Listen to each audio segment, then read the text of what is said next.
What if your biggest secret wasn't even your biggest secret? Mm.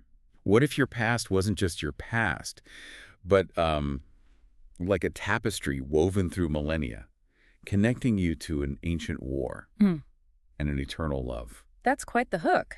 It is, right? So today, we're plunging into the world of Lauren Kate's Fallen. We're going to unpack the journey of Luce Price. She's this young woman sent to a mysterious reform school. Sword and cross. Exactly. Only to discover that her new reality is, well, way more fantastical and dangerous than she could possibly imagine. And our deep dive today is really all about pulling out those surprising threads, those, profound insights from Luce's first experiences there. Yeah. Because what starts as, like, a troubled teen story just quickly spirals into this epic saga, right? Cosmic proportions. Totally.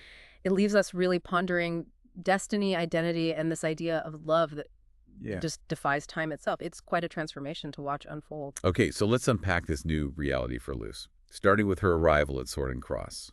Can you just picture it? Showing up 10 minutes late to this, like, fluorescent-lit lobby and immediately getting barked at by some barrel-chested attendant about meds, beds, and reds. Right. It sounds less like a school. And more like a prison, honestly. It really is less about reform and more about control, isn't it? I mean, this isn't just strict. It feels like a meticulously crafted psychological cage. Definitely. Her enormous duffel bag, probably the last bit of her old life, it gets confiscated straight away. And her car?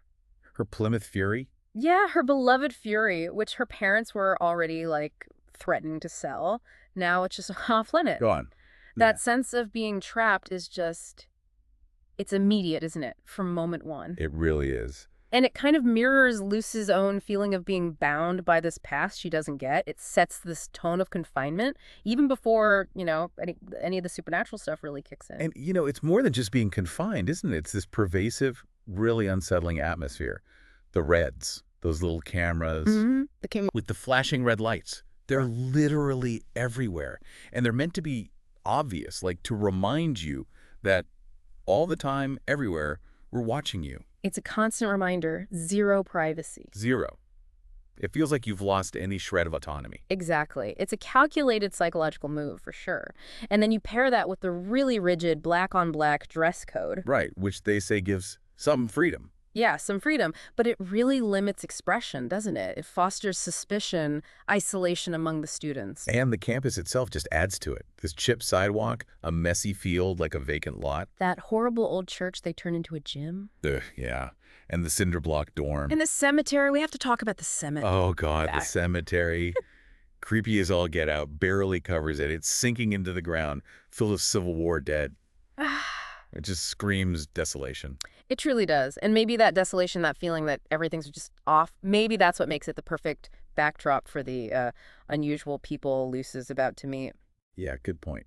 Because some of them are way more unsettling than crumbling gravestones. Definitely. So, that brings us neatly to the inhabitants of Sword and Cross.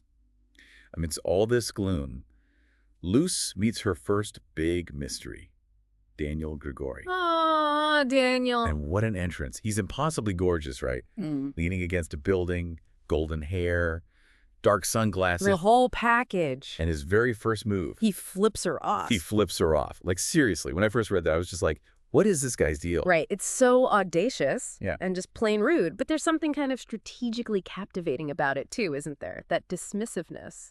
How so? Well, it creates immediate tension. Why is someone so, beautiful pushing her away so hard? It signals right away that this isn't going to be some simple, easy relationship. It's that push-pull, right? Screams complex. Okay, yeah, I see that. It definitely hooks you. So if Daniel is Mr. Enigmatic, flip you off, then Cambriel strolls in as the charming alternative. The counterpoint. Shaggy black hair, those deep green eyes. Yeah, and he's instantly flirty. Pulls out that guitar pick. Good number 44 pick. Yeah. And apparently he's the guy who can smuggle stuff in for parties. He seems like, well, almost like a breath of fresh air in that place. Totally. He's the guy who'd probably had a party going before Luce even finished unpacking.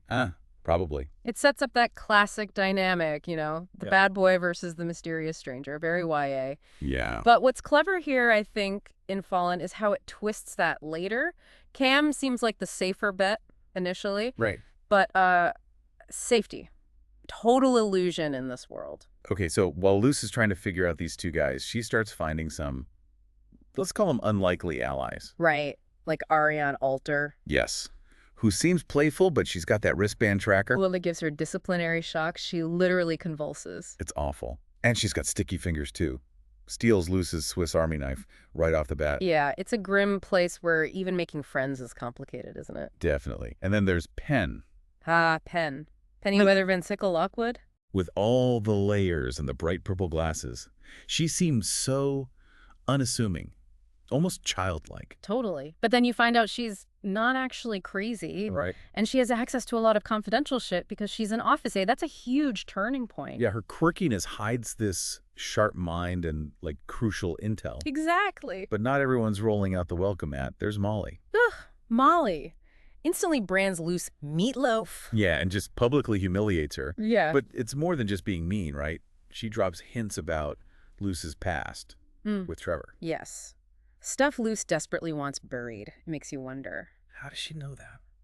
Exactly. Is it just gossip or something? Or it feels almost like preternaturally aware of Luce's trauma. Creepy. Very. Then you've got Roland, dreadlocks, big smile. The smuggler guy.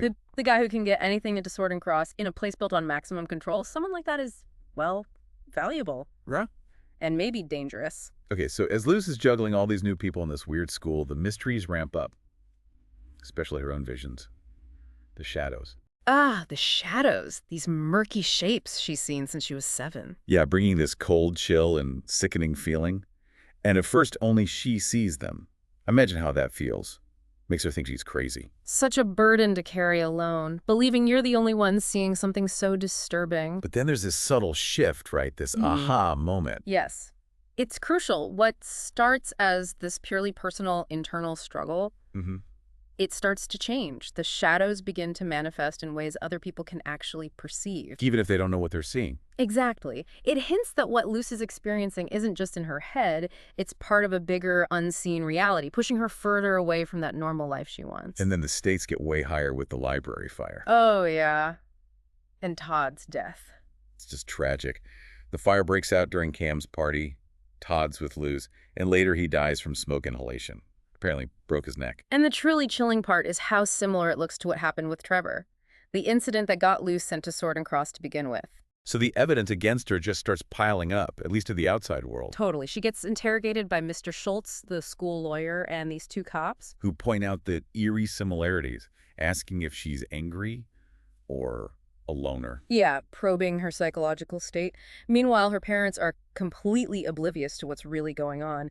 It just highlights this huge gap between mundane reality and the supernatural forces swirling around Luce. She must feel so isolated. Terribly isolated. Which leads us to Penn's secret mission. Right, using her office aide access to dig into Daniel's past. And she finds his file. Parents unknown.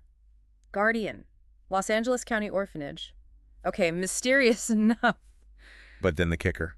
He looked exactly the same 3 years ago. Whoa. That just screams something's not right here. How is that possible? It's the first real concrete crack in that illusion of normalcy, isn't it? It sparks deeper questions. And then Miss Sophia, the librarian, who seems so nice and normal. She drops that bomb about the Grigori clan, this ancient research cluster specializing in fallen angel folklore, and get this, consorting with mortal women. Okay, wait, so that directly links Daniel to fallen angels. Bingo. It sets the stage perfectly for the massive truth bomb that's about to drop. And when that truth finally comes out, wow, it changes everything, Daniel confesses. He tells her everything, how he falls in love over and over again. With her, or versions of her. Exactly. And each time it ends catastrophically. He gets to live forever. Well, she doesn't. She comes along every 17 years. You fall in love with me and I with you. And it kills you. It's so incredibly romantic, but utterly tragic at the same time. An eternal love story, but it's steeped in this repeating cycle of death for her. And he gives her examples, right? These past lives. Oh yeah, vivid ones. Being her nurse in a World War I hospital in Italy, hiding in her cellar in St. Petersburg during the Tsar's purge. Climbing a Scottish castle turret during the Reformation. Dancing at Versailles. Being with him in Rio, by the River Jordan at the Globe Theater, even as a convict in Melbourne or a monk in Tibet. Wow. Spanning millennia. It just completely reframes their whole connection, her entire existence. What does it even mean to be drawn to someone again and again, knowing it leads to your death every single time. And the final proof for Luce. The photograph. She finds this thin old book. With a photo inside. A man identical to Daniel, a woman identical to Luce. It verifies his whole unbelievable story. That's the moment, isn't it? For Luce and for us. Yeah. Suddenly, every weird feeling, every strange encounter, it all clicks into place. Terrifying sense. Okay, mind blown. But just as Luce is starting to process this... Wait. Another twist. Miss Sophia. The nice librarian. Not so nice. She reveals her real intent, binds Luce to an altar in the chapel. Why? She explains Luce's reincarnation cycle is tied to her parents not baptizing her. Her soul is up for grabs, basically. And Miss Sophia wants to stop the cycle by killing her for good. No. So it's not just about love, it's about her actual soul. The stakes are incredibly high. But then, the climax. It explodes in the cemetery. Right. Sophia's about to kill Luce, and bam, the stained glass window shattered. And Daniel appears. With wings. Fallen angel confirmed. Yeah. And he's not alone. Ariane and Gabby show up with wings, too. It's like the whole supernatural underbelly of the school is suddenly revealed. Exactly. The hidden angelic war is out in the open, and those shadows Luce has seen forever. Where are they? They're announcers. Daniel calls them a demonic version of a clique of high school girls. Their job is to scope out a situation and report back to someone else. So her madness was real all along. Yeah. Genuine supernatural stuff. Yep.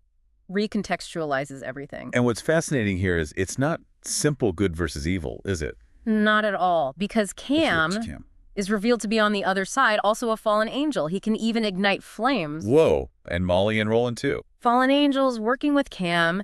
It's this complex web of loyalties, deceptions. Friend and foe lines are totally blurred. It really makes you rethink those first impressions. Absolutely. It's a great subversion of those typical tropes. But amidst all this angelic fighting, there's real loss. Pen. Pen. So tragic. Daniel finds her, implies she died in the chaos. He promises to bury her next to her father. It just hits home, doesn't it? The real human cost of this cosmic war. Definitely. Even with angels flying around, people still die. And despite the battle, Daniel and Cam agree to a truce. Yeah, an 18-day truce. Which just leaves you wondering what happens next. It's not over, just paused. So, as our deep dive wraps up for now, Luce gets whisked away. Daniel takes her to a plane piloted by Mr. Cole. Flying away from the chaos, Gabs and Arian see her off, give her the Watcher's book. And hot chocolate, which feels weirdly normal amidst everything. A small comfort, right. And Daniel gives her the locket. The silver locket, rose engraving, with that tiny photo of them from a past life. And it feels warm when she touches it, like this tangible link to their eternal bond, such a powerful symbol. But he warns her too, right? About Cam. Yeah, warns her Cam's angelic charm is deceptive and... there are more like Cam out there. He tells her to trust your gut. Because she'll probably be right. And then that promise, I will come for you. Heartbreaking, but hopeful too. And back at the school, everyone's just confused. Totally. Students paired up, whispering, wondering what happened. Mostly clueless about the huge angelic battle that just went down. So Luce is left with, well, everything. These huge revelations, this epic love, profound loss, and some seriously daunting challenges ahead. We've really seen her transform, haven't we? From this bewildered girl, haunted by her past. There's someone grappling with millennia of reincarnated love and this ongoing cosmic war. She's learned her deepest fears were actually ancient truths. Her whole life is part of something way, way bigger. I think the key takeaway here is that incredible idea that maybe the random connections, the recurring challenges in our own lives, maybe they're echoes of something much grander. Yeah, like a pattern repeating through time, tying us to a destiny we can barely even grasp. It makes you think. It really does. So if Luce's journey shows us that history can literally repeat itself in ways we can't possibly fathom, how might the hidden depths of our own connections, you know, those deja vu moments we all have, how might they hint at a past and maybe a future far more intricate than we dare to imagine? Wow. Something to definitely chew on.